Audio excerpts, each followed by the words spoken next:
गुरुजी की कथा में काफी सारे पत्र आते, तो चलिए सुनाते हैं शिव कृपा की कहानी भक्तों की जुबानी। मैं रामलाल लखनलाल मंडले परतवाड़े का रहने वाला हूँ। मेरे बच्चे को 1.5 साल की बीमारी ने ऐसा घेर रखा था। हमने दवाखाने भी बहुत करे, स्कीम के डॉक्टर करे, यहाँ से 1.5 तलाई, अकोला, आकोट, अमरावती सब जगह बताया दवाखाने में, फिर भी उसको आराम नहीं हुआ। शिव पुराण का चालू करके बाद में हम बैतूल की कथा में गए। घर पे आके उसका शिवलिंग का पानी चढ़ाना, वो पिलाना, उसको लगाना।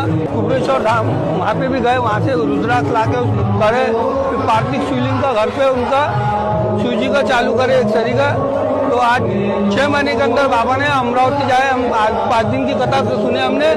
बाबा ने 6 महीने के अंदर 8 परतवाड़े में।